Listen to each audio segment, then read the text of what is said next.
قوة إلا بالله العلي العظيم. أعوذ بالله من الشيطان الرجيم. بسم الله الرحمن الرحيم. إن الله وملائكته يصلون على النبي يا أيها الذين آمنوا صلوا عليه وسلموا تسليما. صلوات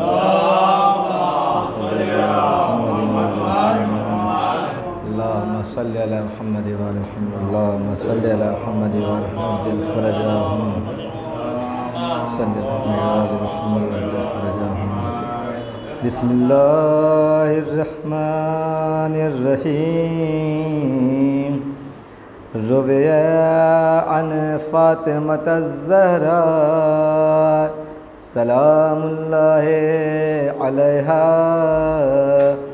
أنها قالت دخل علينا رسول الله صلى الله عليه وسلم في بعض الأيام وقال لي يا فاطمة إني لأجد في بدني ضعفا فقلت له أعوذ بك بالله يا عبد من الضعف. فقال يا فاطمة ائتني بالكساء اليماني وغطيني به.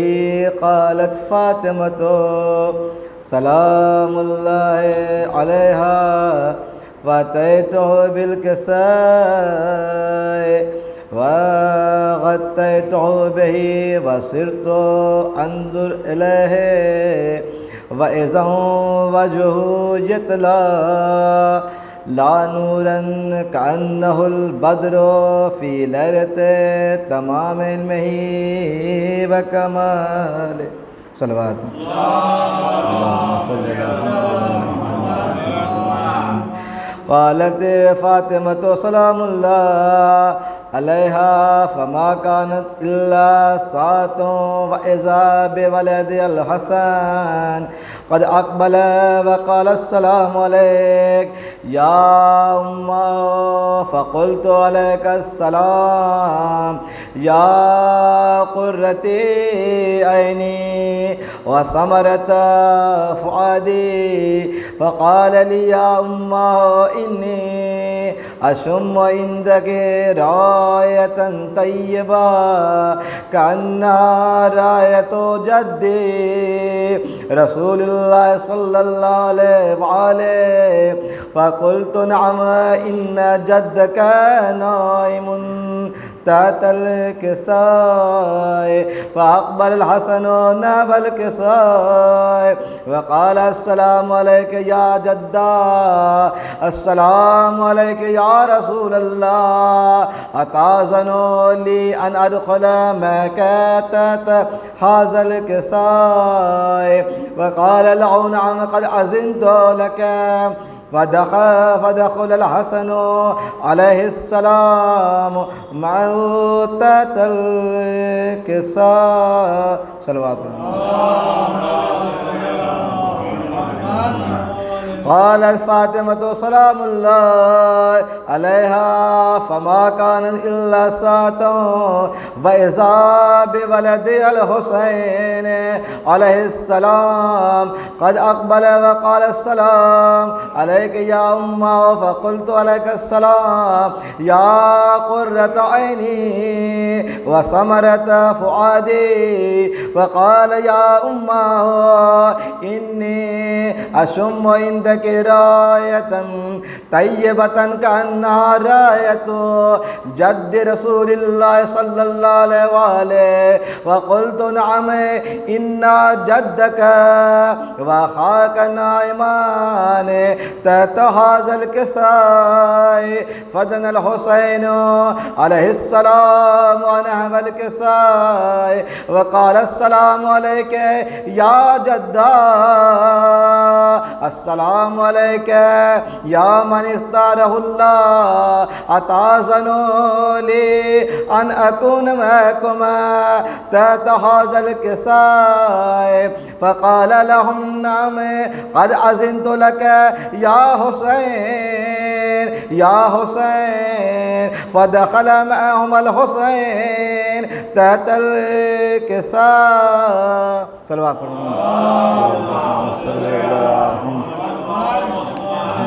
قالت فاطمة عليه السلام فما كان إلا ساعة وإذا بأبي الحسن علي عليه السلام قد أقبل فقال السلام عليك يا بنت رسول الله وقلت عليك السلام يا أمير المؤمنين وقال يا فاطمة إني أشم عندك راية طيبة كأنها راية أخي وابن عم رسول الله فقلت نعم ها هو مع ولديك نائم تحت هذا الكساء فأقبل علي عليه السلام نبع والكساء وقال السلام عليك يا من اختاره الله أتأذنوا لي إن أدخل معكم تحت هذا الكساء قال نعم قد أذنت لك ودخل علي معهم تحت الكساء صلوات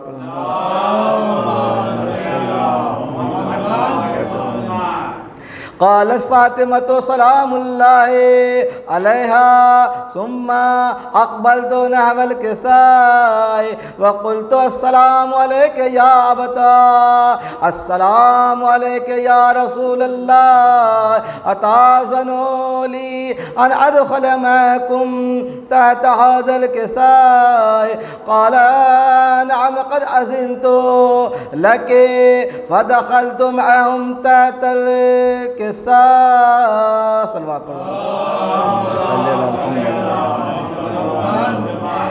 قالت فاطمة فلما اكتملنا جميعا تحت الكساء قال الله اعلموا يا ملائكتي وسكان سماواتي وعزتي وجلالي إني ما خلقت سماء مبنية ولا أرضا مدية ولا قمرا منيرا ولا شمسا مضية ولا فلكا يدور ولا بحر يجري ولا فلك يسري إلا في محبة هؤلاء الخمسة الذين هم تحت الكساء صلوات وقال جبرائيل عليه السلام يا ربي يا ربي يا رب ومن تحت الكساء قال الله تعالى هم أهل بيت النبوة ومعدن الرسالة وهم فاطمة وأبوها وبالها وبنوها صلوات وقال جبرائيل يا ربي يا ربي يا رب أتأذنوا لي أن أهبط إلى الأرض لأكون معهم سادسا فقال الله تعالى نعم قد أذنت لك فهبط الأمين جبرائيل واقبل ذهب الكساء وقال السلام عليك يا رسول الله السلام عليك يا من اختاره الله إن الله عز وجل يقرئك السلام ويخصك بالتحية والإكرام ويقول لك وعزتي وجلالي إني ما خلقت سماء مبنية ولا أرضا مدهية ولا قمرا منيرا ولا شمسا مضية ولا فلكا يدور ولا بحر يجري ولا فلك يسري إلا لأجلكم ومحبتكم وقد أذن لي أن أدخل معكم تحت هذا الكساء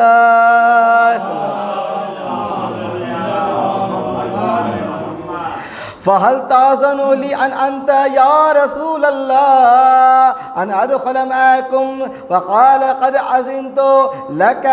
فدخل جبرائيل معهم تحت الكساء. صلى الله عليه وسلم.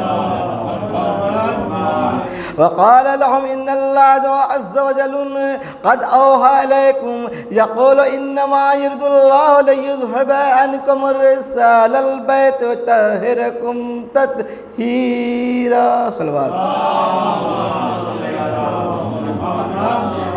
فقال علي عليه السلام يا رسول الله أخبرني ما لجلوسنا هذا تحت الكساء من الفضل عند الله تعالى. فقال النبي والذي بعثني بالحق نبي واصطفاني بالرسالة نجيا ما ذكر خبرنا هذا في محفل من محافل أهل الأرض وفيه جمع من شيعتنا ومحبينا إلا ونزلت عليهم الرحمة وحفت بهم الملائكة واستغفرت لهم إلى أن يتفرقوا. فقال علي عليه السلام إذا والله فزنا وصعدنا وكذلك شيعتنا فازوا وصعدوا ورب الكعبة. فقال رسول الله والذي بعثني بالحق نبيا واصطفاني بالرسالة نجيا ما ذكر خبرنا هذا في محفل من محافل أهل الأرض وفيه جمع من شيعتنا وفيهم مغموم إلا وفرج الله همه ولا مغموم إلا وكشف الله غمه ولا طالب حاجة إلا وقضى الله حاجته. فقال علي إذن والله فزنا وصعدنا وكذلك شيعتنا فازوا وصعدوا في الدنيا والآخرة. صلوات. اللهم إني أسألك بحق محمد وأنت المحمود وبحق علي وأنت العلى وبحق فاطمة وأنت فاطر السماوات والأرض وبحق الحسن وأنت المحسن وبحق الحسين وأنت قديم الإحسان وبحق الأئمة التسعة الطاهرين. اللهم ارزقني شفاعة الحسين وزيارة قبر الحسين. صلوات. اللهم صل على محمد وعلى محمد.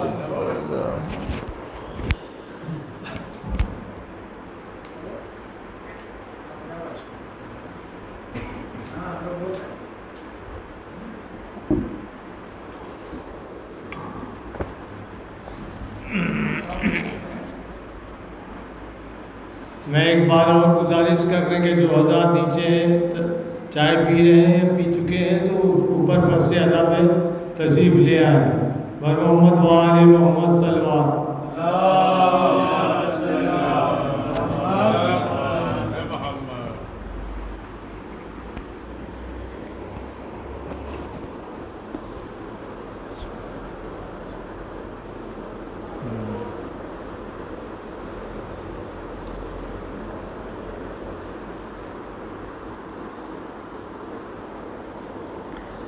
ایک مطلع ایک شعر.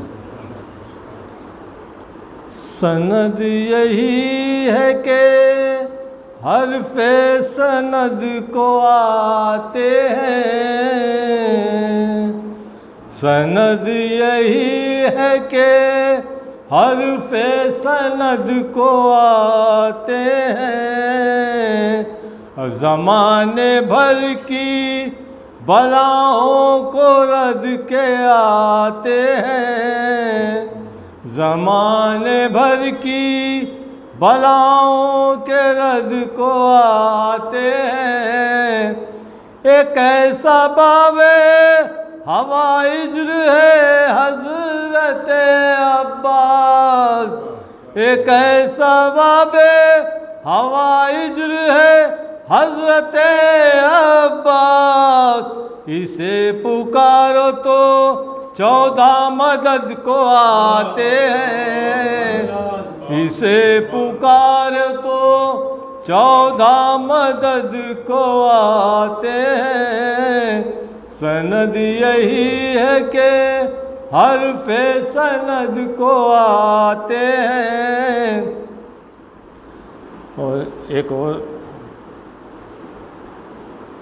رنگ ماحول کا کردار پہچانے نہ دیا، رنگ ماحول کا کردار پہچانے نہ دیا، اور نور نے کھینچ لیا نار میں جانے نہ دیا، نور نے کھینچ لیا نار میں جانے نہ دیا، اور وہ ٹوٹا ہوا شیشہ تھا جسے سرور نے، اور وہ ٹوٹا ہوا شیشہ تھا جسے سرور نے ایسا جوڑا کہ کوئی بال بھی آنے نہ دیا، ایسا جوڑا کہ بھی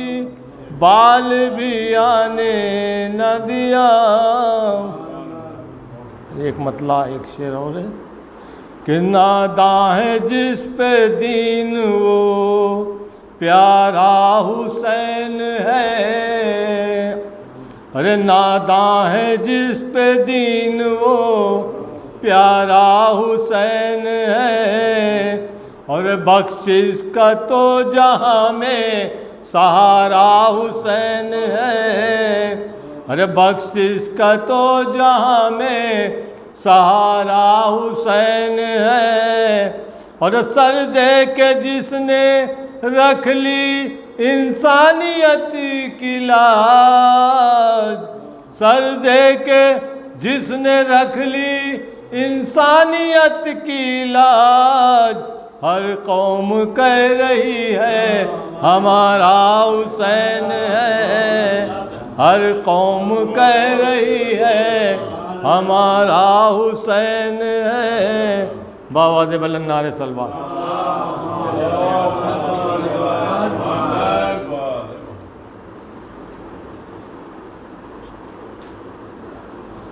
گھبرا ہے گی زینب، گھبرا ہے گی زینب، ارے بھیا تمہیں گھر جا کے کہاں پائے گی زینب، گھبرائے گی زینب، ارے کیسا یہ بھرا گھر ہوا برباد الہی، کیا تباہی، اب اس کو نہ آباد کبھی پائے گی زینب، گھبرائے گی زینب، گھر جا کے کسے دیکھے گی قاسم ہے نا عباس، اکبر سے بھی ہے یار، اپنے اکبر کو کہاں پائے گی زینب، گھبرائے گی زینب، پوچھیں گے جو سب لوگ کے بازو پہ ہوا کیا، یہ نیل ہے کیسا، کس کس کو نشان رسی کے دکھلائے گی زینب، گھبرائے گی زینب، پھٹ جائے گا بس دیکھتے ہی گھر کو کلیجا، یاد آؤ گے بھیا، دل ڈھونڈے گا تم کو تو کہاں پائے گی زینب، گھبرائے گی زینب، بے پردہ ہوئی قید بھی خواہر نے اٹھائی، اور موت نہ آئی، کیا جانیے کیا کیا بھی دکھ پائے گی زینب، گھبرائے گی زینب، بھیا تمہیں گھر جا کے کہاں پائے گی زینب، گھبرائے گی زینب، بآواز بلند نعرہ صلوات۔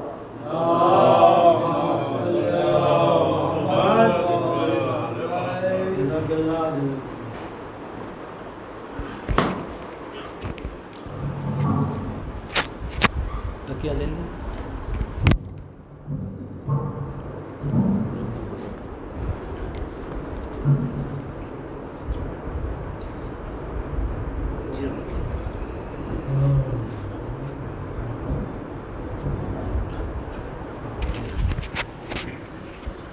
بر حبیب خدا ختم انبیاء بآواز بلند صلوات۔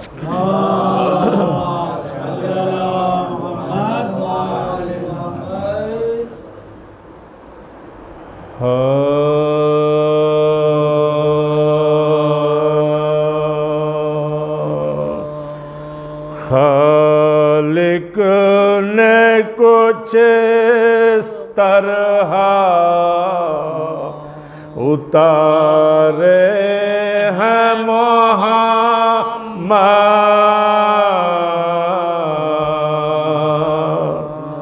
خالق نے کچھ طرح اتارے ہیں محمد، ہر دور میں ہر شخص کو پیارے ہیں محمد،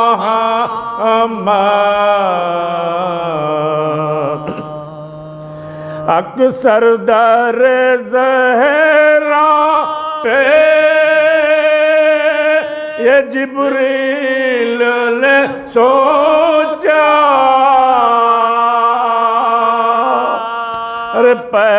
پیغام کسے دوں یہاں سارے ہیں محمد خالق نے کو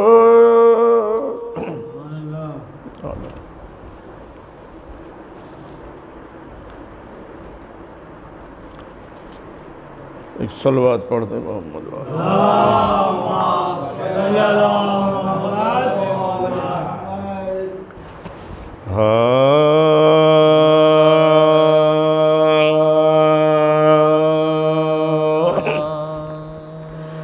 کرتے نہ اہل بیت جو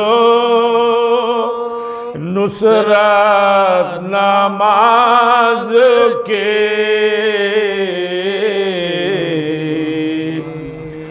کرتے نہ اہل بیت جو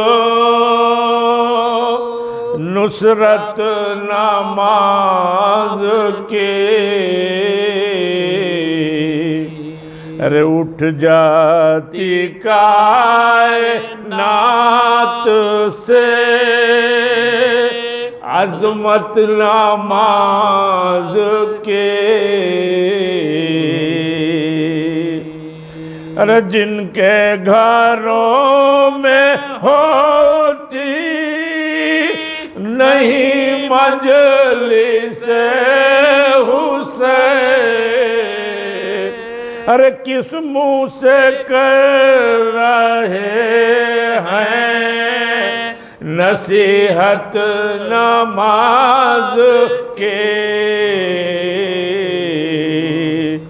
کرتے نہ اہل بیت جو نصرت نماز کی ارے پشتے نبی پہ آئے تھے شبیر اس لیے تاکہ زمانہ دیکھ لے نصرت نماز کے کرتے نہ اہل بیت جو نصرت نماز کے خالق نے 5 وقت یوں رکھے نماز کے دینی تھی پنجتن سے جو نسبت نماز کے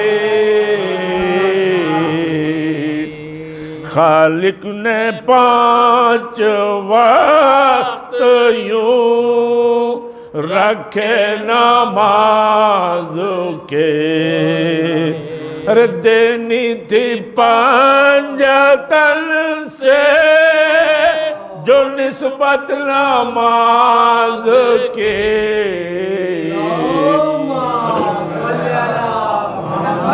آل محمد رے کرتے نہ اہل بیت جو نصرت نماز کے رے میں مجلس حسین میں آتا ہوں اس لیے میں مجلس حسین میں آتا ہوں اس لیے ارے نکلے نہ دل سے میرے محبت نماز کی نکلے نہ دل سے میرے محبت نماز کی کرتے نہ اہل بیت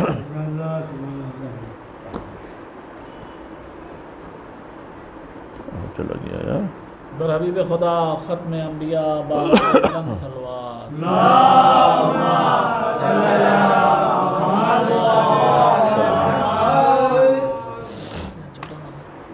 چھوٹا والا پرچہ کہیں گیا. تاجیل ظہور حجت بلندر صلوات.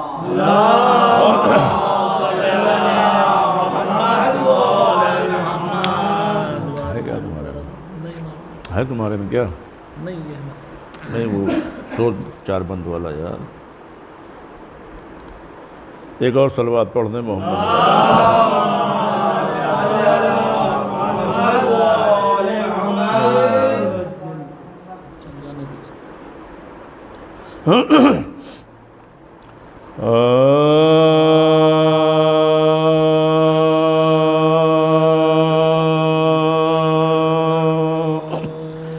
تابوت پر حسن کے ہیں تیروں کی بارش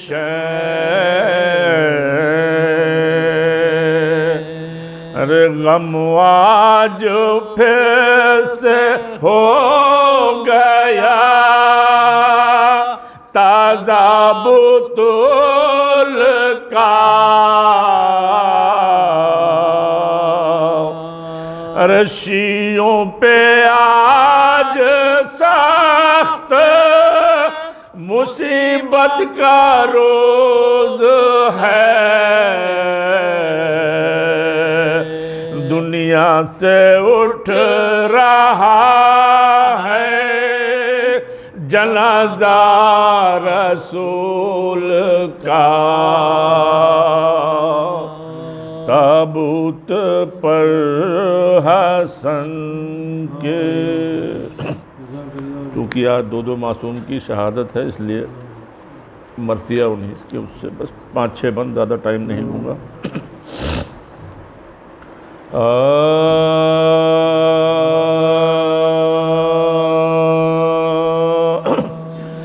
جس دم حسن کا زہر سے ٹکڑے جگر ہوا جس دم حسن کا زہر سے ٹکڑے جگر ہوا سے پارا دل کا آہوں سے زیر و زبر ہوا سم کا جو روئے پاک پہ ظاہر رسر ہوا حال اس سے مام پاک پہ اس دم دیگر ہوا ارے راحت میں فرق اور شکم میں خلل پڑا ارے کٹ کر کلے جاتا تو کے اندر نکل پڑا جس دم حسن کا زہر سے ٹکڑے جگر ہوا دوڑی جناب زینب بے قصبہ رہ نہ پا دیکھا کہ لوٹتے ہیں بچھولے پہ مصطفیٰ بولی ایسے کو پیٹ کے وہ غم کی مبتلا ہے بہن نثار ہو بھائی پہ کیا ہوا ارے کیا پھر کسی نے زہر دغا سے پلا دیا کس نے میرے کلیجے پہ خنجر چلا دیا جس دم حسن کا زہر سے ٹکڑے جگر تکیہ لگا رہے تھے حرم جو ادھر ادھر بازو کو تھام لیتی تھی کوئی تو کوئی سر فرمایا لاؤ دست ہوا زہر کا سر رہ کے کوئی کاٹتا ہے تیغ سے جگر ارے بڑھتا تھا جب کی درد جگر میں ماموں کے ارے جھکتے تھے بار بار کلیجے کو تھاموں کے جس دم حسن کا زہر سے ٹکڑے جگر ہوا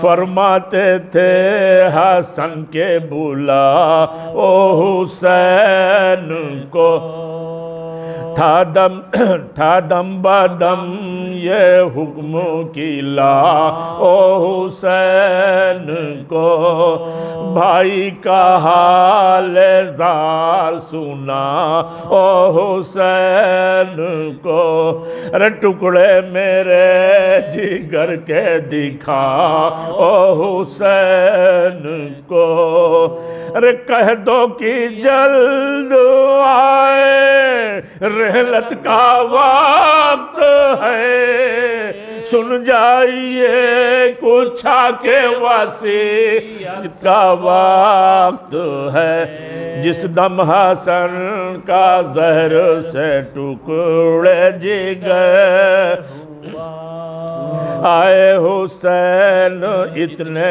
میں با چشم اشک با چلاتے تھے کہ آپ کی غربت کے میں نے سار شبر کا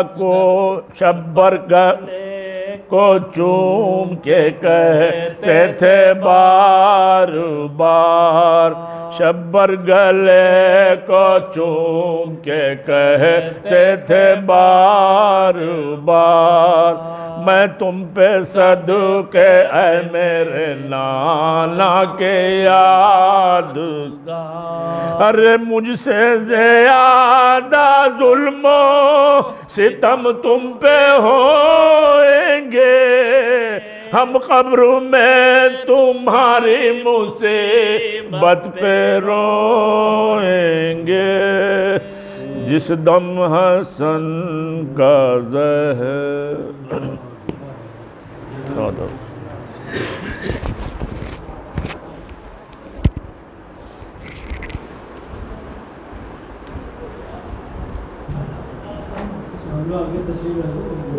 آپ حضرت تھوڑا آگے آ جائیے تاکہ پیچھے آنے والوں کو دقت نہ ہو آگے آ جاؤ آگے آ جائیے احسن صاحب پیچھے آئیے جو حضرات نیچے چائے پی کے گزارش ہے کہ وہ گھر سے اللہ تشریف لے آئے اور اللہ خدمت حضور میں جا رہے ہیں محمد وعلی محمد سلمان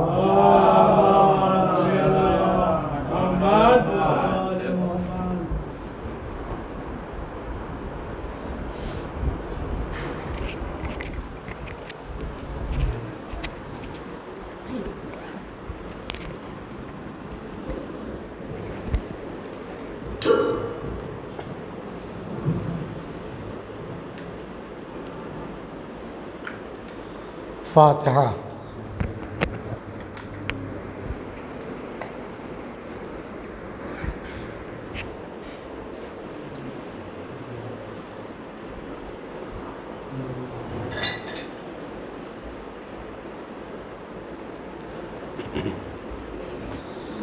لا حول ولا قوة إلا بالله العلي العظيم أعوذ بالله من الشيطان اللعين الرجيم بسم الله الرحمن الرحيم الحمد لله الذي هدانا لهذا وما كنا لنهتدي لولا أن هدانا الله لقد جاءت رسل ربنا بالحق الصلاة والسلام والتحية والإكرام على النبي الأمي المكي المدني القرشي الهاشمي الأبتعي الرسول الممجد والمحمود الأحمد أبي القاسم محمد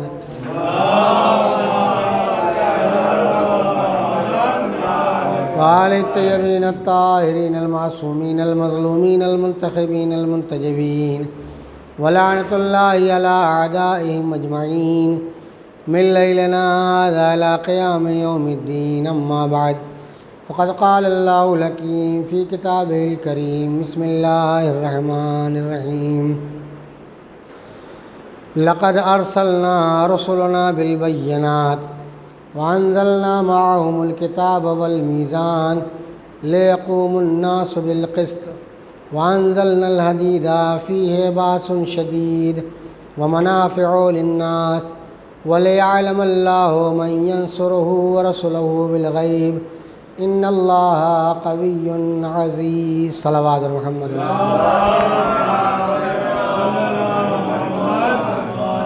آپ حضرات گزارش ایک مرتبہ سورہ حمد اور 3 مرتبہ سورہ توحید کی تلاوت فرما کر نیاز احمد، محمود حیدر، حکیم الدین حیدر اور سید محمد وحید مرحومین کی روح کو افضال کر دیں.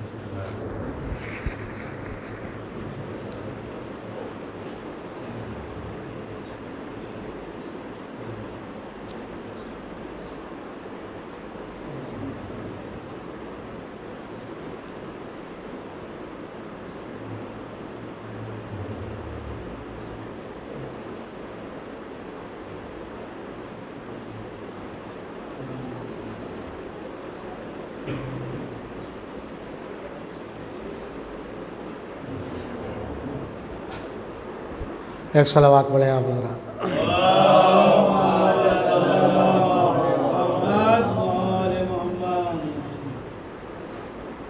سورہ حدید کی آیت نمبر 25 ہے،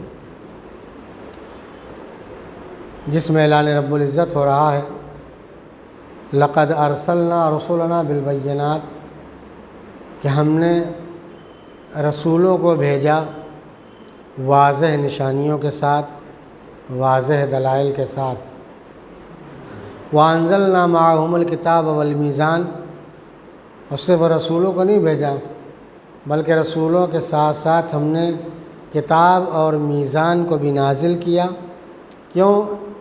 لِيَقُومُ النَّاسُ بِالْقِسْطِ، تاکہ لوگ آپس میں عدالت سے کام لیں اور لوگوں کے درمیان عدالت رائج ہو. وَأَنزَلْنَا الْحَدِيدَ، قرآن کہتا ہے کہ ہم نے لوہے کو نازل کیا. فِيهِ بَأْسٌ شدید، جس میں سختی بھی پائی جاتی ہے.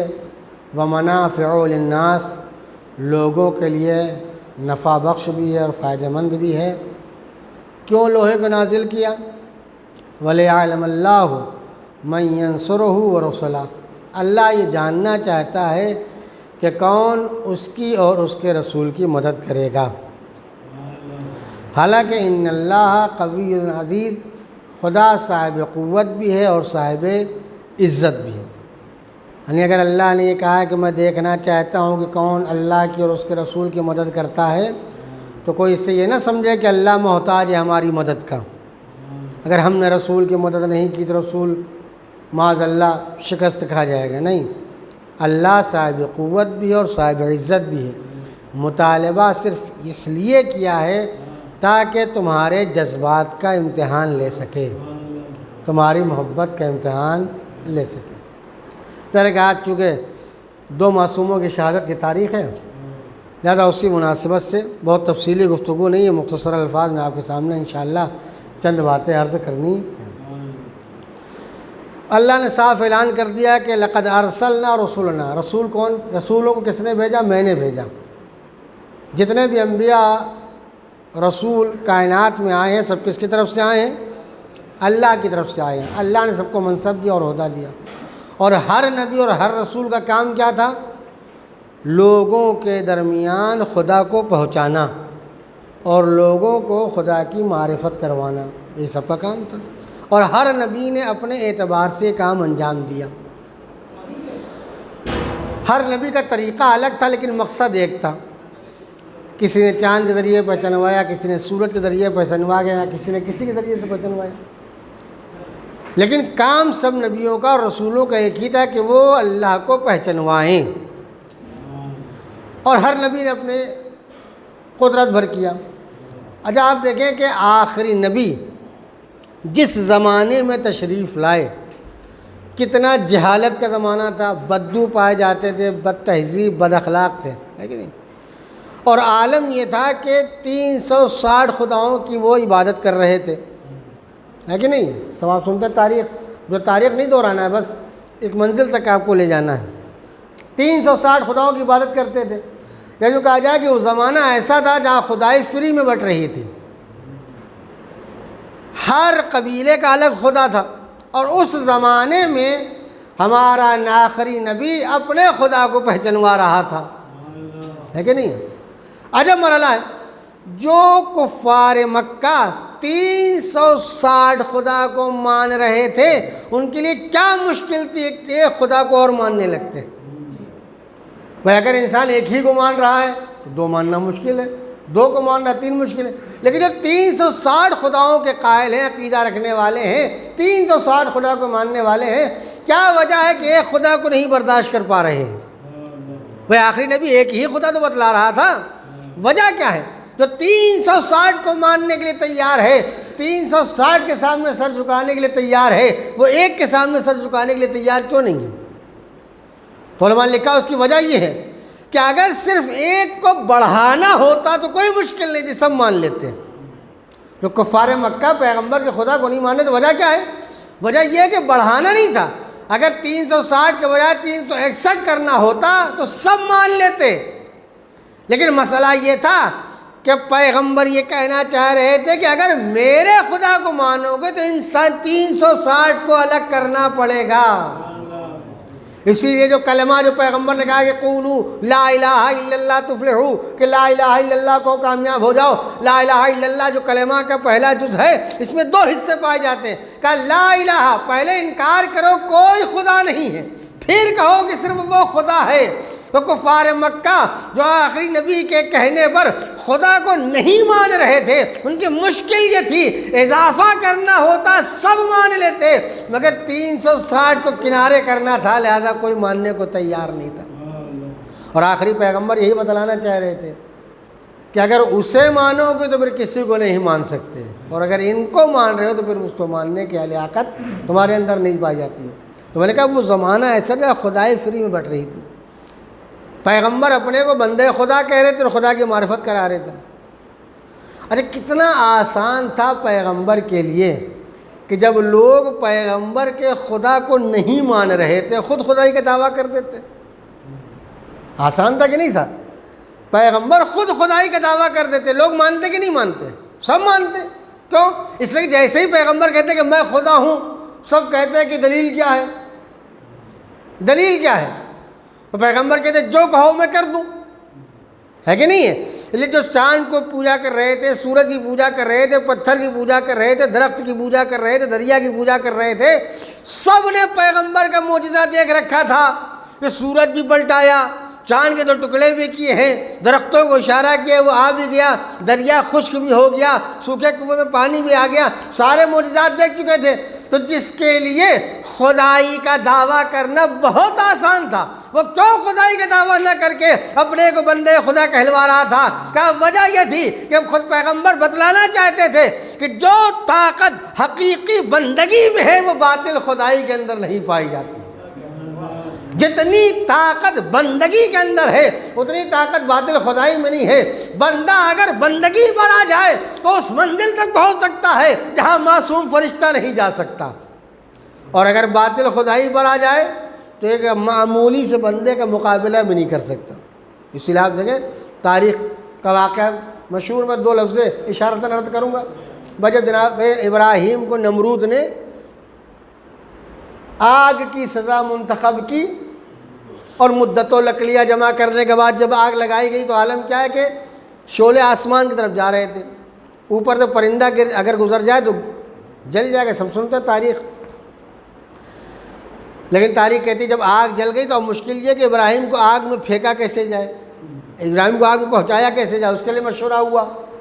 آخر میں طے پایا کہ منجنیق سے پھینکا جائے، سنتے نہیں تاریخ آپ، سوال یہ کہ نمرود وہ ہے جس نے اپنے کو خدا کہا، خدا کہہ رہا ہے، خدائی کا دعویٰ کر رہا ہے، ابراہیم بندہ خدا ہے۔ ہونا تو یہ چاہیے تھا جب آگ روشن ہو گئی تھی، نمرود آتا، ابراہیم کے ہاتھ کو پکڑتا، آگ کے درمیان لے جاتا، ابراہیم کو چھوڑ دیتا اور کھڑا منظر دیکھتا رہتا، اس لیے کہ تو خدا تھا، آگ تجھے نہیں جلاتی، ابراہیم کو جلا دیتی، تیرا مقصد پورا ہو جاتا۔ لیکن وجہ کیا ہے کہ خود نمرود آگ کے قریب نہیں جا رہا ہے، مگر ابراہیم کو منجنیق سے پہنچا، ادھر پریشان ہے کہ جلے کہ نہیں جلے، کتنا جلے، کیا حال ہوا، کیا کیفیت ہے، مگر تاریخ نے لکھا کہ جب آگ ٹھنڈی ہوئی تو کیا لکھا، ابراہیم زندہ بھی ہے، ابراہیم سلامت بھی ہے، ابراہیم بالکل صحیح بھی ہے۔ وجہ کیا ہے؟ جس آگ میں جاتے ہوئے باطل کا خدا گھبرا رہا تھا، وہاں اللہ کا ایک حقیقی بندہ اطمینان سے بیٹھا ہوا ہے، خدا گھبرا رہا ہے، ابراہیم مطمئن کیوں؟ ابراہیم نے آواز دی، جو طاقت بندگی میں ہے وہ باطل خدائی میں نہیں پائی جاتی۔ ایک صلوات پر محمد و آل محمد۔ جو حقیقی بندگی میں طاقت و باطل خدائی میں نہیں پائی جاتی ہے، اس لیے پیغمبر کے لیے خدائی کا دعویٰ کرنا بہت آسان تھا، سب مان لیتے، لیکن پیغمبر نے دعویٰ نہیں کیا۔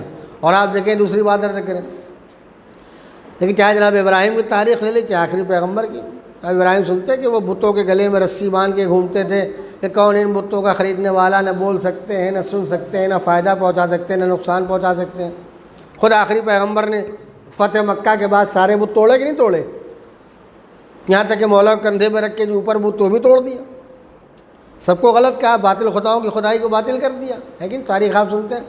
سوال یہ ہے کہ جب اللہ کا نبی بتوں کی خدائی کو ختم کر رہا تھا، غلط کہہ رہا تھا، برا کہہ رہا تھا، تو ہونا تو یہ چاہیے تھا کفار مکہ آگے بڑھ کر آتے اور آنے کے بعد یہ کہتے کہ اے شخص تو ہمارے خداؤں کو برا کہہ رہا ہے کہ دیکھ نہیں سنتے، سن نہیں سکتے، فائدہ نہیں پہنچا سکتے، نقصان نہیں پہنچا سکتے، ہم تو تمہارے خدا کو جب مانیں گے کہ سچا ہے جب ہمارے خدا کی طرح تم سامنے پیش کرو۔ ہونا چاہیے کہ نہیں بھائی مقابلہ کب ہوگا؟ جب دونوں آمنے سامنے ہوں گے تبھی تو طے ہوگا کہ یہ صحیح ہے کہ یہ صحیح، یہ حق ہے کہ یہ باطل، تبھی صحیح ہوگا۔ تو کفار مکہ کو کہنا چاہیے تھا کہ یا رسول اللہ ہمارے خدا کو تو برا کہہ رہے، اپنا خدا پیش تو کریے، تب ہم بتائیں کہ سن سکتا ہے کہ نہیں، بول سکتا ہے کہ نہیں، فائدہ پہنچا سکتا ہے کہ نہیں، نقصان پہنچا سکتا ہے کہ نہیں۔ کہنا چاہیے تھا کہ نہیں کہنا چاہیے تھا؟ مگر تاریخ نے کہیں ذکر نہیں کیا کہ اللہ کا نبی انہیں برا کہہ رہا تھا، انہیں غلط کہہ رہا تھا، انہیں باطل کر رہا تھا، مگر کوئی کافر و مشرک مکے کا بڑھ کر سامنے نہیں آیا جو پیغمبر سے یہ کہتا کہ اپنے خدا کو میرے سامنے پیش تو کرو تو ہم بتائیں کیسا ہے۔ کہا کسی نے نہیں کہا، کیوں کہا؟ اس لیے علماء کہتے ہیں اس کی وجہ یہ ہے کہ چونکہ کفار مکہ، مشرکین مکہ دیکھتے چلے آ رہے تھے کہ جو انسان اپنے خدا کا پیغام پہنچا رہا ہے، جب اس کے اندر اتنی طاقت ہے کہ وہ ہمارے خداؤں کو اپنے اشاروں پر چلا رہا ہے، تو پھر اس خدا کے اندر کتنی طاقت ہوگی؟ پیغمبر کی پوری زندگی دیکھ رکھی تھی کہ چاند، سورج، دریا، درخت، ساری چیزیں ان کے اشاروں پر چلنی۔ جب بندے کے اندر اتنی طاقت ہے، خدا کے اندر کتنی طاقت ہوگی؟ اسی لیے کسی نے مطالبہ نہیں کیا، کیونکہ پیغمبر کی زندگی سب دیکھتے چلے آ رہے تھے۔ اور اسی لیے آپ دیکھیں کہ پیغمبر نے نبوت کا اعلان 40 سال کے بعد کیا ہے، 40 سال تک صرف اپنے اخلاق و کردار کا کلمہ پڑھوایا۔ اور آپ یاد رکھیں جو طاقت کردار میں ہوتی ہے وہ باقی کسی شے میں نہیں ہوتی ہے، یاد رکھیے گا۔ جتنی زیادہ طاقت انسان کے اخلاق اور کردار میں ہوتی ہے اتنی زیادہ کسی شے میں طاقت نہیں ہے، نہ مال ہے، نہ دولت ہے، نہ منصب ہے، نہ عہدہ ہے، کچھ نہیں ہے۔ اور اسی لحاظ سے معصومین نے فرمایا کہ اگر کسی انسان کو پہچاننا ہے تو اس کے نماز اور روزے سے نہ پہچانو، اس کے اخلاق اور کردار کی بنیاد پر پہچانو۔ اس لیے کہ انسان کا معیار نماز اور روزے سے نہیں بلند ہوتا ہے، انسان کا معیار کردار اور اخلاق سے بلند ہوتا ہے۔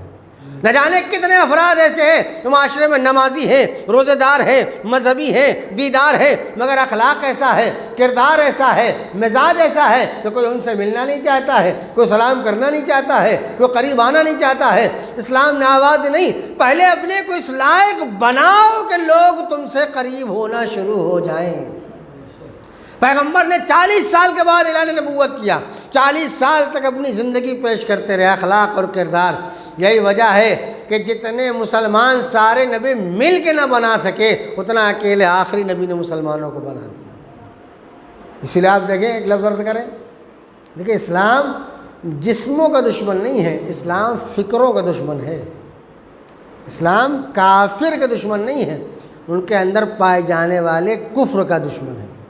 اسلام مشرک کا دشمن نہیں ہے، بلکہ پائے جانے والے شرک کا دشمن ہے۔ یعنی اسلام جسم کا دشمن نہیں ہے، اسلام فکر کا دشمن ہے۔ توجہ چاہتا ہوں یہاں تک، اسلام جسم کا دشمن نہیں، اسلام فکر کا دشمن ہے۔ یعنی اگر جسم کا دشمن ہو اور جسم ختم کر دیا جائے، اگر کافر کا دشمن ہوتا ہے اسلام اور کافروں کو مار دیا جائے تو مسلمان بنے گا کون؟ مشرکوں کو مار دیں گے تو مسلمان بنے گا کون؟ یہودیوں کو مار دیں گے مسلمان بنے گا کون؟ اسلام فکر کا دشمن ہے، غلط فکر کا دشمن ہے، جسم کا دشمن نہیں۔ اسی لیے میں ایک مثال دے دوں، بات ذہن سے نزدیک ہو جائے۔ لیکن سب الحمدللہ مسئلہ جانتے ہیں کہ بھائی کافر نجیس ہے کہ نہیں نجیس ہے، سب جانتے ہیں مسئلہ الحمدللہ، کافر نجیس ہے۔ اگر آپ رطوبت ایک دوسرے میں منتقل ہو جائے، مثلا گیلا ہاتھ ملا لیے تو نجیس ہوئے کہ نہیں ہوئے؟ پاک کرنا واجب، سب کو مسئلہ معلوم ہے الحمدللہ، کافر نجیس ہے۔ لیکن وہ کلمہ پڑھ لے، لا الہ الا اللہ محمد رسول اللہ کہہ دے، اب پاک رہے کہ نجیس؟ آپ بتائیں حکم کیا ہے؟ آپ سب جانتے ہیں ماشاءاللہ۔ کہیں لکھا ہے توضیح المثال میں کتاب میں نہیں، پہلے غسل کرے گا تب پاک ہوگا، کپڑے بدلے گا تو پاک ہوگا، توبہ کرے گا تو پاک، کچھ ہے ایسا کچھ؟ کہیں نہیں ہے۔ مسلم مسئلہ یہ ہے کہ جب تک کلمہ نہیں پڑھا تب تک آپ اس سے مل نہیں سکتے، اور 2 کلمے پڑھ لیے تو صاحب گلے سے لگا لیجیے۔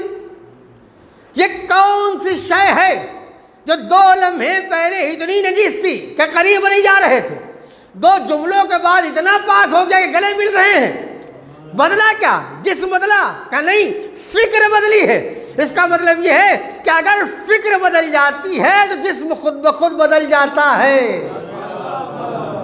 جسموں پر دھیان نہ دو، فکروں پر دھیان دو۔ آپ سمجھا؟ میں جملہ عرض کرنا چاہتا ہوں تاریخ میں، اسی لیے اگر آپ تاریخ کربلا اور انقلاب کربلا کو اٹھا کے دیکھیے، امام حسین جس انقلاب کو لے کر اٹھے تھے مدینے سے اور کربلا تک کے آئے تھے، یہ انقلاب جسموں کا انقلاب نہیں تھا، یہ انقلاب فکروں کا انقلاب تھا، فکروں کا انقلاب تھا، جسموں کا انقلاب نہیں تھا، فکروں کا انقلاب تھا۔ دلیل ہے وہب قلبی آئے، زہیر قائن آئے، ہو رہا ہے ایک عثمانی مذہب، ایک عیسائی مذہب، ایک یزیدی مذہب۔ کیا مطلب ہے؟ ہر نے غسل کیا تب آیا، وہب قلبی غسل کیے تب آئے، زہیر قائن غسل کیا تب آئے، کس نے نہیں کہا؟ سب کا جسم وہی تھا، مگر جب تک فکر الگ تھی، جب تک حسینی فکر نہیں تھی تب تک لائق سلام نہیں تھے، لیکن جیسے فکر حسینی ہو گئی سب علیہ السلام کی مصداق بن گئے۔ ایک صلوات اور محمد وآل محمد۔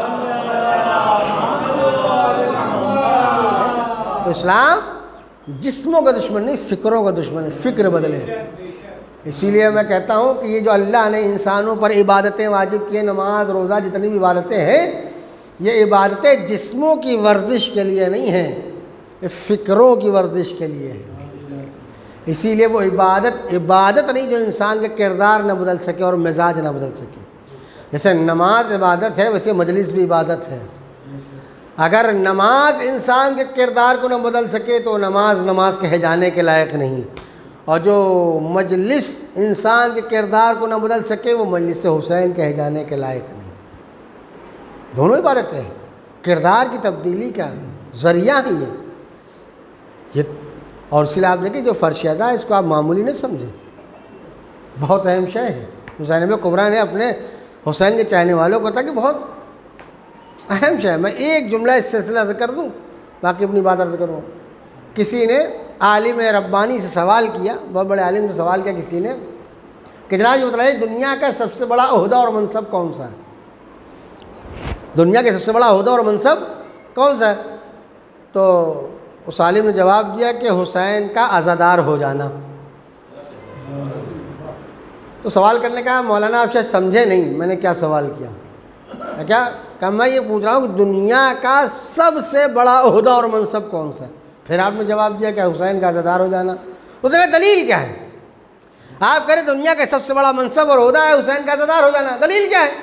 کہا دلیل یہ ہے کہ دنیا کا بڑے سے بڑا منصب اور عہدہ جو تم سوچ سکتے ہو سوچ لو، تمہاری نظروں میں جو بھی ہو، دنیا کے بڑے سے بڑے اور عہدے اور منصب میں اتنی طاقت نہیں ہے کہ وہ اپنے اور عہدے اور منصب کے بل پر آل محمد کو اپنے گھر بلا لے۔ دنیا کے کسی منصب میں اتنی طاقت نہیں ہے کہ آل محمد کو اپنے گھر بلا لے۔ یہ تنہا عزادار حسین کو اللہ نے وہ منصب عطا کیا ہے، جب چاہے فرش عزا بچھائے آل محمد خود چلے آئیں گے۔ ایک صلوات اور محمد و آل محمد۔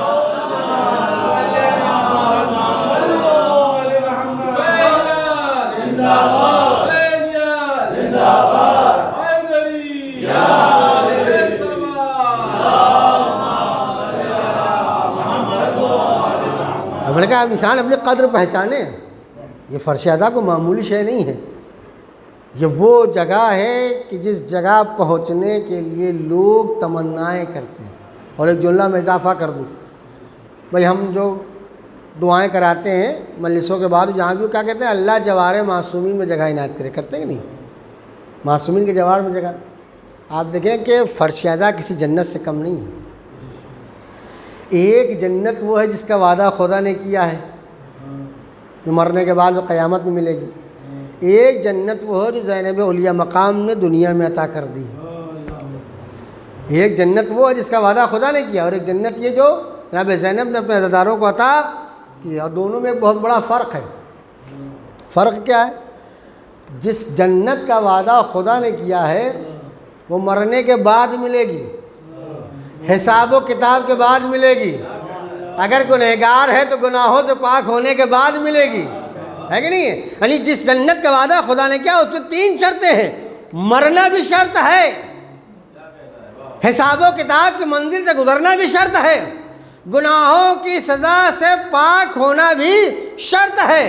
مگر یہ جنت جو جناب زینب نے اپنے بھائی کے عزاداروں کو عطا کی ہے، اس میں گنہگار آتا ہے تو خود بخود پاک ہو کر چلا جاتا ہے۔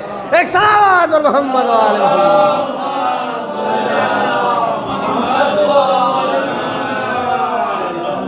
یہ ہے عظمت اس کی، لیکن اس کا مطلب یہ نہیں کہ انسان بے عمل ہو جائے، بے عملی کی دعوت نہیں دیتے ہیں۔ اسی لیے اگر بے عمل بناتی تو کبھی امام حسین جناب زینب سے وصیت نہ کرتے کہ مجھے نماز شب میں فراموش نہ کرنا۔ میں نے جو جملہ عرض کیا کہ اسلام جسموں کا دشمن نہیں، فکروں کا دشمن ہے، غلط فکر کا دشمن ہے۔ اور انقلاب کربلا جسم کا انقلاب نہیں تھا، فکر کا انقلاب تھا، فکروں کو بدلا تھا اس نے۔ اور حقیقت بھی یہی ہے کہ اگر آپ پورے تاریخ کربلا کا اگر آپ مطالعہ کریں اور غور کریں تو آپ کو یہ بات بآسانی سمجھ میں آ جائے گی کہ انقلاب کربلا کا اثر جو اس وقت سے شروع ہوا ہے آج تک باقی اور قیامت تک باقی رہے گا۔ آپ یاد رکھیے گا۔ لوگ کہتے ہیں کہ کربلا کا فائدہ کیا ہوا، میں بھی ایک جملے میں عرض کرتا ہوں۔ آپ یہ دیکھیے کہ یزید جب توہین دین کر رہا تھا، توہین قرآن کر رہا تھا، توہین رسالت کر رہا تھا، تو کیا کوئی اس کے مقابل میں کھڑا ہوا؟ حالانکہ کلمہ پڑھنے والے تھے، نبی کے صحابی تھے، نمازی بھی تھے، قاری بھی تھے، حافظ بھی تھے، سب تھے کہ نہیں تھے؟ سب کے ذمہ داری تھی کہ نہیں یزید کے خلاف کھڑا ہوتا؟ اور حقیقت یہ ہے کہ اگر یزید بعنوان یزید یہ کام کرتا تو شاید امام قیام نہ کرتے، مگر مشکل یہ ہے کہ یزید بعنوان خلیفۃ المسلمین یہ کام کر رہا تھا، لہذا امام اس کے مقابل میں کھڑے ہوئے۔ کیا امام کی صرف ذمہ داری تھی؟ کیوں نہیں سب کھڑے ہوئے؟ بھائی توہین دین ہے، توہین رسالت ہے، توہین قرآن ہے، اصحاب پیغمبر موجود تھے، نبی کا کلمہ پڑھنے والے موجود تھے، مسجدوں میں نمازیں پڑھنے والے موجود تھے، حتیٰ کہ شام میں نماز تھی کہ نہیں تھی؟ کیوں یزید کے خلاف نہیں بول رہا تھا کوئی نہیں بولا، تاریخ سنتے۔ لیکن آپ دیکھیں، میں کہتا ہوں انقلاب کربلا کا فائدہ اور اثر کیا ہوا۔ آپ یہ دیکھیں کہ ابھی کچھ دنوں پہلے کی بات ہے، سامنے کی مثال دیتے تو بات جلدی ذہن سے نزدیک ہو جائے گی۔ کچھ دنوں پہلے آپ کو یاد ہے کہ ایک شخص نے جو ہے قرآن کی کچھ آیتوں کا انکار کیا کہ نہیں کیا؟ یہ قرآن کی ایک آیت کا انکار کریے تب بھی کافر ہے انسان، پورے قرآن کا انکار کیے تب بھی آگے۔ یہ نہیں کہ ایک آیت دو آیت، نہیں ایسا نہیں، کچھ آیتوں کا انکار کیا، سب جانتے ہیں۔ نتیجہ کیا ہوا؟ آپ جلسے بھی کر رہے ہیں، سیمینار بھی کر رہے ہیں، جلوس بھی نکال رہے ہیں، زندہ باد مرد آباد بھی کر رہے ہیں، کیوں کر رہے ہیں بھائی؟ ایسے تو ہر آدمی کہتا ہے ارے صاحب وہ غلط کر رہا ہے، وہ جہنم میں جائے گا، وہ غلط کر رہا ہے، وہ اپنے سوال کا جواب دے گا، اس کی قبر میں ہم تھوڑی نہ جائیں گے، وہ اپنے حساب و کتاب کے ذمہ دار ہیں، ہم اپنے حساب و کتاب کے ذمہ دار ہیں، ہے نہیں؟ کیوں کسی نے نہیں کہا کہ صاحب وہ قرآن کی آیتوں کا انکار کر رہا ہے، وہ جہنم میں جائے گا، ہم کیوں جلوس نکالے، ہم کیوں سڑک پر آئے، ہم کیوں زندہ آباد مرد آباد گئے؟ یا اس سے آگے کی منزل، بھائی یہ تو شیعوں کا مسئلہ تھا، آگے بڑھ جائیے۔ ابھی 1-2 سال پہلے ایک شخص نے پیغمبر کا کارٹون بنایا تھا، سب جانتے ہیں، سوشل میڈیا میں ساری دنیا کے مسلمان سڑک پر آ گئے، سب اس کی ملامت کر رہے ہیں، مذمت کر رہے ہیں، زندہ باد مرد آباد۔ کیوں ہو رہا ہے بھائی؟ اس نے پیغمبر کا کارٹون بنایا، وہ جہنم میں جائے گا، آپ کیوں چلا رہے ہیں، آپ کیوں جلوس نکال رہے ہیں، آپ کیوں جلسے اور سیمینار کر رہے ہیں؟ تو ہر ایک کی جواب دیتا ہے مولانا ہم مسلمان ہیں، نبی کے کلمہ پڑھنے والے ہیں، اللہ کے ماننے والے ہیں، ہماری غیرت گوارا نہیں کرتی ہے کہ ہمارے سامنے کوئی توہین نبوت کرے اور ہم چپ رہ جائیں، کوئی توہین قرآن کرے اور ہم چپ رہ جائیں۔ میں کہوں گا آج 1400 سال کے بعد مسلمان کے اندر اتنی غیرت باقی ہے کہ نہ توہین قرآن برداشت کر رہا ہے، نہ توہین رسالت برداشت کر رہا ہے۔ آخر وہ کیسے مسلمان تھے کہ یزید توہین رسالت بھی کر رہا ہے اور توہین قرآن بھی کر رہا ہے؟ مگر مسلمان تو دور کی بات ہے، پیغمبر کا صحابی بھی سامنے کھڑا نہیں ہو رہا ہے۔ اب آپ سمجھے کہ کربلا نے کیا اثر پیدا کیا، کربلا نے کیا انقلاب پیدا کیا؟ کربلا نے یہ انقلاب پیدا کیا کہ جن صحابیوں کا دل مر چکا تھا وہ آج مسلمانوں کے اندر زندہ اور جاوید دکھائی دے رہا ہے۔ ایک صلوات اور محمد و آل محمد۔ کل جن کے اندر اتنی ہمت نہیں تھی کہ یزید کے مقابل میں کھڑے ہو کے مخالفت کر دیتے، وہ آج ایک معمولی انسان کے مقابل میں بولنے کے لیے تیار ہے۔ کیوں؟ کہا مسلمان ہے، ہماری غیرت گوارا نہیں کرتے ہمارے سامنے توہین رسالت کیا جائے، توہین دین کیا جائے، توہین مذہب کیا جائے، ہے کہ نہیں؟ یہ کربلا کا سب سے بڑا اثر ہے کہ جس نے انسانوں کے سوئے ہوئے ضمیروں کو بیدار کر دیا۔ جب انسان کی حس مر جاتی ہے، جب انسان کا ضمیر مر جاتا ہے، تبھی باطل انسان پر مسلط ہوتا ہے۔ آپ یاد رکھیے گا، جب انسان کی حس مر جاتی ہے، ضمیر مر جاتا ہے، تب باطل آپ کے اوپر مسلط ہوتا ہے۔ لیکن جس دن ضمیر جاگ گیا، جس دن حس جاگ گئی، روح بیدار ہو گئی، تو باطل خود بخود فنا ہو جاتا ہے۔ اسی لیے میں نے کہا تاریخ کربلا دیکھ، کربلا کے بعد نہ کوئی تلوار چلی، نہ کوئی تیر چلا، نہ کوئی جنگ ہوئی، نہ کوئی قتل ہوا، صرف ایک خطبہ ہے امام سجاد کا دمشق کی جامع مسجد میں۔ نتیجہ کیا ہوا؟ سب کے عقیدے بھی بدل گئے، نظریے بھی بدل گئے، انداز بھی بدل گیا، لہجہ بھی بدل گیا، حتیٰ کہ یزید اتنا خوف زدہ ہوا کہ اسیروں کو رہا کرنے پر مجبور ہو گیا۔ کیا چیز تھی؟ نہ تلوار ہے، نہ جنگ ہے، نہ قتل ہے، نہ کچھ نہیں ہے۔ آخر ہوا کیا؟ کہ امام نے صرف اتنا کام کیا ہے کہ جن شام والوں کے ضمیر مردہ تھے ان کے اندر حیات پھونک دی، ضمیر کو جگا دیا، دل بیدار کر دیا، انسان کی روح کو بیدار کر دیا۔ جو روح بیدار ہو جاتی ہے تو باطل خود بخود ختم ہوتا چلا جاتا ہے۔ یہی مرحلہ ہے۔ تو میں نے کہا یہ جو انقلاب آیا ہے، جو امام نے کارنامہ انجام دیا، یہ سبق لیا اپنے نانا سے، سیرت وہیں سے چلی ہے۔ تو میں نے کہا کہ پیغمبر نے پوری زندگی اخلاق و کردار دکھایا۔ کردار سب سے اہم شے کا نام ہے۔ اسلام جسم کا دشمن نہیں، فکر کا دشمن ہے۔ اس لیے آپ دیکھیں بہت مشہور واقعہ ہے کہ جب ایک شخص شام کا رہنے والا ہمارے دوسرے امام حسن علیہ السلام کے سامنے آتا ہے، آخری مرحلہ تو آنے کے بعد آپ کی توہین کرنے لگتا ہے، نازیبہ الفاظ کہنے لگتا ہے۔ ظاہر ہے کہ اس نے توہین امامت کی تو واجب القتل ہو گیا تھا، اصحاب جو درمیان میں کھڑے ہوئے تھے اطراف میں، انہوں نے تلوار نکالی جو قتل کرنا چاہتے تھے، امام نے فوراً روکا انہیں، اور روکنے کے بعد اس سے پوچھا بھائی تو بھوکا ہے، تجھے کھانا کھلا دوں، تیرے پاس لباس نہیں تو لباس دے دوں، سواری نہیں تو سواری دے دوں، پوری تاریخ آپ سنتے رہتے ہیں۔ نتیجہ کیا ہوا؟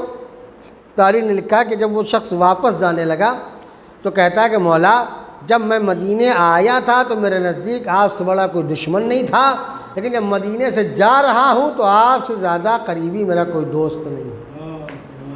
سنتے ہیں تاریخ واقعہ۔ سوال ہی کون سی ایسی چیز درمیان میں آئی کہ جو دشمن تھا وہ دوست بن کر جا رہا ہے؟ جسم بدلا کہ فکر بدلی، جسم بدلا کہ نظریہ بدلا۔ میں کہتا ہوں کہ امام کی توہین کر رہا تھا، توہین امامت کر رہا تھا، یقیناً قتل کے لائق تھا، واجب القتل تھا، اصحاب کو قتل کر دینا چاہیے تھا، مگر امام نے سب کو روکا، قتل کرنے نہیں دیا، بلکہ اس کے ساتھ جو اپنا اخلاق اور کردار پیش کیا تو نتیجہ کیا ہوا؟ دوست دشمن میں بدل گیا، دشمنی دوستی بدل گئی، بغض عداوت محبت بدل گئی۔ ہوا کہ نہیں ہوا؟ اس کا مطلب جسم وہی رہا، نظریہ بدل گیا، جسم وہی رہا، فکر بدل گئی، جسم وہی رہا، سوچ بدل گئی۔ امام آپ نے کیوں اپنے اصحاب کو روکا اور مارنے نہیں دیا؟ امام آواز دیں گے ہم یہی بتلانا چاہتے ہیں کہ اگر ہم ان کو اجازت دے دیتے یا قتل کر دیتے تو یاد رکھو جسم تو مر جاتا مگر برا کردار باقی رہ جاتا ہے۔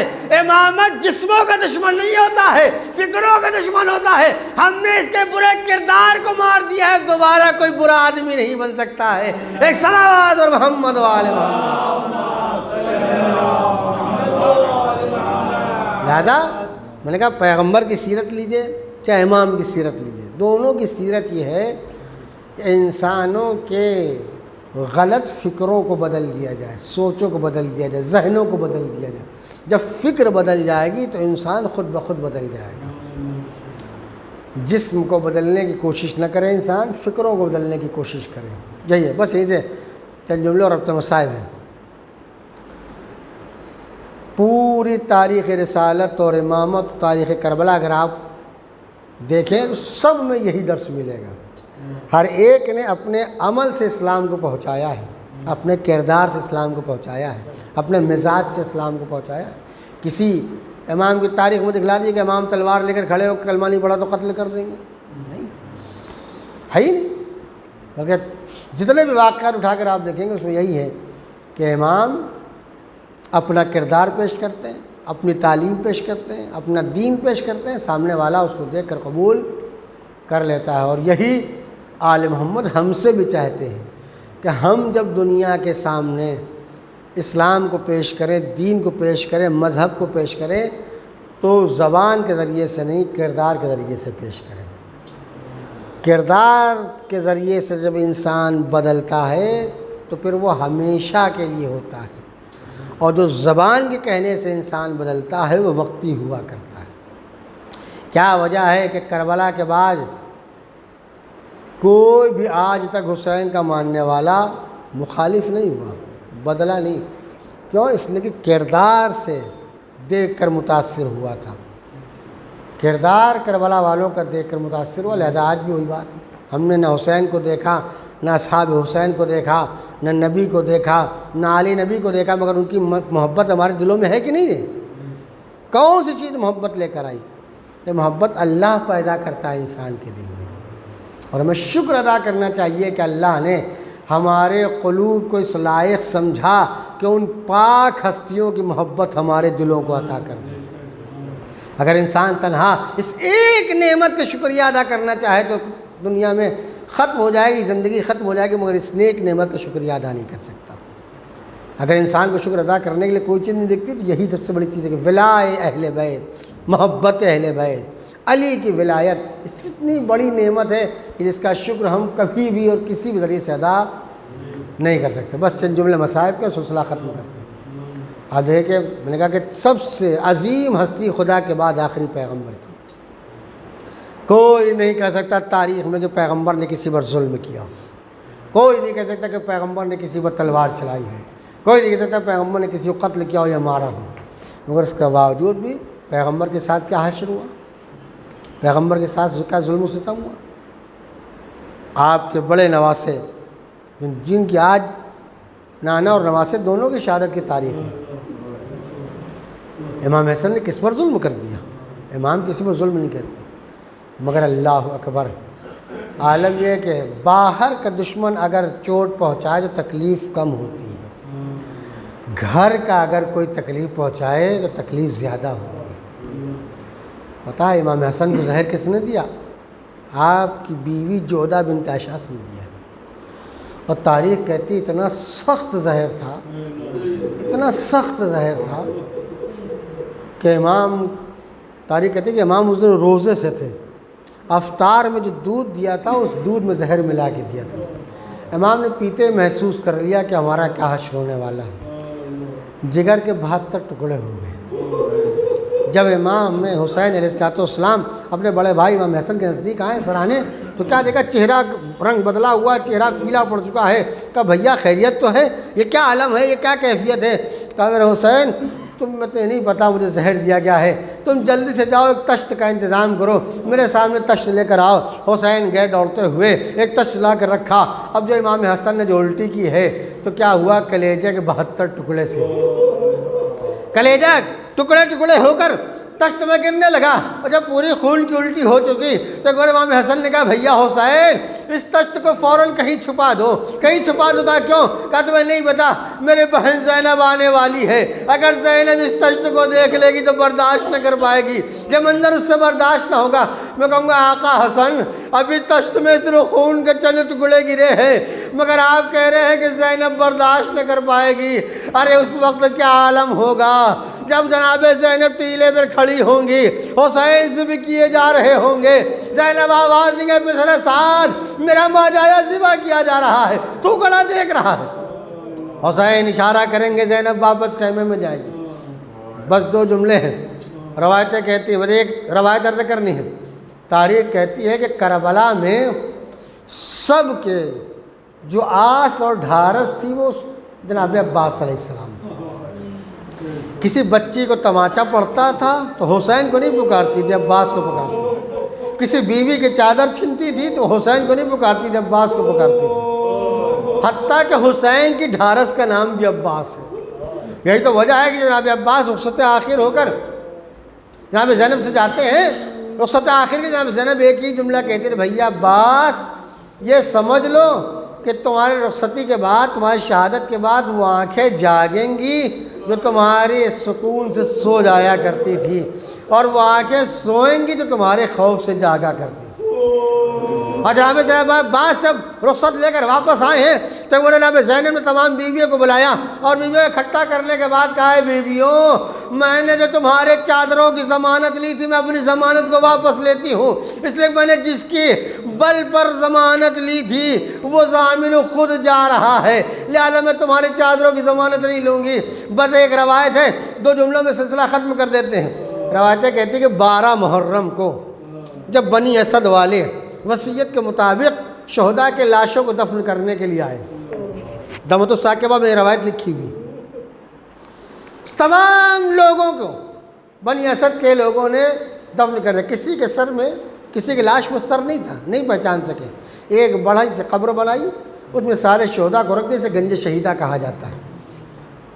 کیا دیکھا کہ سامنے سے گرد اڑ رہی ہے، بنی اسد والے سمجھے کہ شاید یزیدی لشکر کو خبر ہو گئی ہے، وہ ہمیں اذیت پہنچانے آ رہا ہے، لیکن جب گرد ہٹی تو کیا دیکھا؟ امام سجاد علیہ السلام بطور معجزہ آئے۔ امام قریب پہنچے تو بنی اسد کے لوگوں نے کہا مولا کسی کی لاش میں سر نہیں تھا، میں نہیں معلوم کس کی لاش تھی، لیکن ہم نے ایک بڑی سی قبر میں ساری لاشوں کو دفن کر دیا۔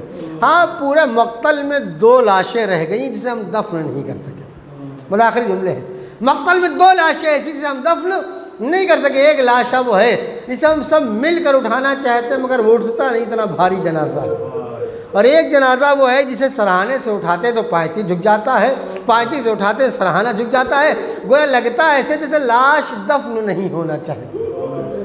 امام سمجھ گئے، امام نے کہا پہلے مجھے اس لاش کے پاس لے چلو جسے سب مل کر اٹھانا چاہ رہے تھے مگر وہ اٹھ نہیں رہی تھی۔ لوگ ایک نشیب کی طرف بڑھے، قبر کے قریب پہنچے، کہا مولا یہ وہ لاش ہے جسے ہم سب مل کر اٹھانا چاہ رہے تھے مگر اٹھ نہیں رہی تھی۔ امام نے کہا قبر کو تیار کرو، قبر آمادہ ہو گئی۔ امام نے 2 ہاتھ کو بڑھایا، لاش آسانی سے اٹھا، قبر کے حوالے کیا، قبر کو بند کر دیا، کہا مجھے اس لاش کے پاس لے چلو تو دفن نہیں ہونا چاہتی تھی۔ سب دریا کی طرف بڑھے، دریا کے ساحل پر پہنچے، کہا مولا یہ وہ لاشا ہے جو دفن نہیں ہونا چاہتا ہے۔ مولا نے کہا قبر کو آمادہ کرو، قبر تیار کی گئی، کہا اب اٹھاؤ۔ اب جو لوگوں نے اٹھایا تو لاشا آسانی سے اٹھا، قبر کے حوالے کیا گیا، قبر بند کر دی گئی۔ ایک مرتبہ بنی اسد کے لوگوں نے ہاتھ جوڑا، مولا اور یہ 2 جنازے ہیں کس کے؟ جو پہلا ہم سب سے نہیں اٹھ رہا تھا آپ نے اکیلے اٹھا لیا، دوسرا جو دفن نہیں ہونا چاہتا تھا اب آسانی سے دفن ہو گیا۔ امام نے کہا تم نے پہچانا نہیں، پہلا جنازہ میرے بابا حسین کا تھا۔ قانون شریعت یہ ہے معصوم کا لاشا معصوم دفن کرے گا، اس لیے وہ میرے ہاتھوں سے دفن ہوا ہے۔ دوسرا لاشا میرے غیرتدار چچا ابوالفضل عباس کا تھا۔ ارے کیسے ممکن ہے کہ آقا قبر سے باہر رہ جائے، غلام قبر کے اندر چلا جائے؟ جب تم نے آقا کو قبر میں دفن کر دیا اب غلام قبر میں جانے کے لیے تیار ہو گیا۔ یہ کوئی اور نہیں، میرا چچا ابوالفضل عباس تھا۔ سَيَعْلَمُ الَّذِينَ ظَلَمُوا أَيَّ مُنقَلَبٍ يَنقَلِبُونَ إِنَّا لِلَّهِ وَإِنَّا إِلَيْهِ راجعون۔ پروردگارہ تو واسطہ محمد و آل محمد علیہ السلام کا ہماری اس مختصر سی عزا کو قبول فرما۔ جو پریشان حال ان کی پریشانیوں کو دور کر دے، جو مریض انہیں شفاء کامل عطا فرما، جو بے روزگار انہیں روزی عطا فرما، جو حج و زیارات کے مشتاق انہیں حج و زیارات سے مشرف فرما۔ پروردگارہ جو مرحومین اس دنیا سے چلے گئے انہیں جوار معصومین میں جگہ عنایت فرما۔ پروردگارہ علماء کرام مراجع اعظام اور مزارات مقدسہ کی حفاظت فرما۔ پروردگارہ پرچم اسلام کو سربلند فرما، پرچم کفر و نفاق کو سرنگو فرما۔ پروردگارہ ہمارے آخری امام کے ظہور میں تعجیل فرما، ہم سب کو ان کے اعوان و انصار میں شمار ہونے کی توفیق عطا فرما۔ آپ حضرات سے گزارش ہے ایک مرتبہ سورہ حمد اور 3 مرتبہ سورہ توحید کی تلاوت فرما کر نیاز احمد، محمود حیدر، حکیم الدین حیدر اور سید محمد وحید مرحومین کی روح کو اصال کر دیں۔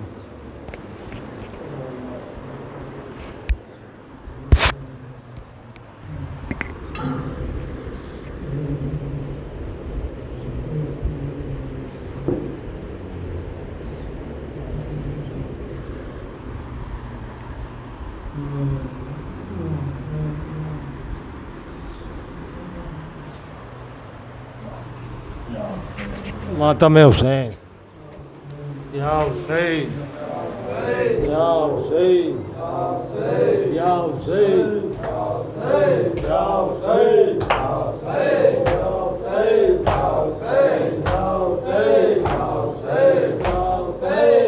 آئے رسول خدا، آئے امام حسن، آئے رسول خدا، آئے امام حسن، آئے رسول خدا، آئے امام حسن، آئے رسول خدا، آئے امام حسن، آئے رسول خدا، آئے امام حسن، آئے رسول خدا، آئے امام حسن، آئے رسول خدا، آئے امام حسن، آئے رسول خدا، آئے امام حسن، آئے رسول خدا، آئے امام حسن، آئے رسول خدا، آئے امام حسن۔ مشک علم لے کے جب نہر کی جانب چلا، مشک علم لے کے جب نہر کی جانب چلا، مشک علم لے کے جب نہر کی جانب چلا، مشک علم لے کے جب نہر کی جانب چلا، مشک علم لے کے جب نہر کی جانب چلا مشک علم لے کے جب نہر کی جانب چلا مشک علم لے کے جا نہر کی جانب چلا مارا گیا جرار یا حسین مارا گیا جرار یا حسین عباس علم بردار یا حسین عباس علم بردار یا حسین نہر پہ قبضہ کیا پانی نہ پھر بھی پیا نہر پہ قبضہ کیا پانی نہ پھر بھی پیا نہر پہ قبضہ کیا پانی نہ پھر بھی پیا نہر پہ قبضہ کیا پانی نہ پھر بھی پیا بچوں کا تھا یہ پیار یا حسین بچوں کا تھا یہ پیار یا حسین عباس علم بردار یا حسین عباس علم بردار یا حسین مشک سکین ناچ دی تیر جو اس پر پڑا مشک سکین ناچ دی تیر جو اس پر پڑا مشک سکین ناچ دی تیر جو اس پر پڑا عشق سکی ناچ دی تیر جو اس پر پڑا موڑ دیا رہوار یا حسین موڑ دیا رہوار یا حسین عباس علم بردار یا حسین عباس علم بردار یا حسین وعدہ سکینہ سے ہے جس کا نہ پورا ہوا وعدہ سکینہ سے ہے جس کا نہ پورا ہوا وعدہ سکینہ سے ہے جس کا نہ پورا ہوا وعدہ سکینہ سے ہے جس کا نہ پورا ہوا دل سے تھا اقرار یا حسین دل سے تھا اقرار یا حسین عباس علم بردار یا حسین عباس علم بردار یا حسین بال سکینہ یہ بین کرتی تھی باشور حسین بال سکینہ یہ بین کرتی تھی باشور حسین بال سکینہ یہ بین کرتی تھی باشور حسین بال سکینہ یہ بین کرتی تھی باشور حسین امو میرے غم خار یا حسین امو میرے غم خار یا حسین عباس علم بردار یا حسین عباس علم بردار یا حسین بیبیوں کے دل کا چین بے قصوں کا آسرا بیبیوں کے دل کا چین بے قصوں کا آسرا بیبیوں کے دل کا چین بے قصوں کا آسرا بیبیوں کے دل کا چین بے قصوں کا آسرا لشکر کا سردار یا حسین لشکر کا سردار یا حسین عباس علم بردار یا حسین عباس علم بردار یا حسین جا رہا ہے سر کھلے بیبیوں کا قافلہ جا رہا ہے سر کھلے بیبیوں کا قافلہ جا رہا ہے سر کھلے بیبیوں کا قافلہ جا رہا ہے سر کھلے بیبیوں کا قافلہ پردہ کرو جرار یا حسین پردہ کرو جرار یا حسین عباس علم بردار یا حسین عباس علم بردار یا حسین کرتا ہے ہاشم دعا کیجئے مولا قبول کرتا ہے ہاشم دعا کیجئے مولا قبول مولا قبول کرتا ہے ہاشم دعا کیجیے مولا قبول پنجتنی کا پیار حسین پنجتنی کا پیار حسین عباس علمبردار حسین عباس علمبردار یا حسین یا حسین یا حسین یا حسین یا حسین یا حسین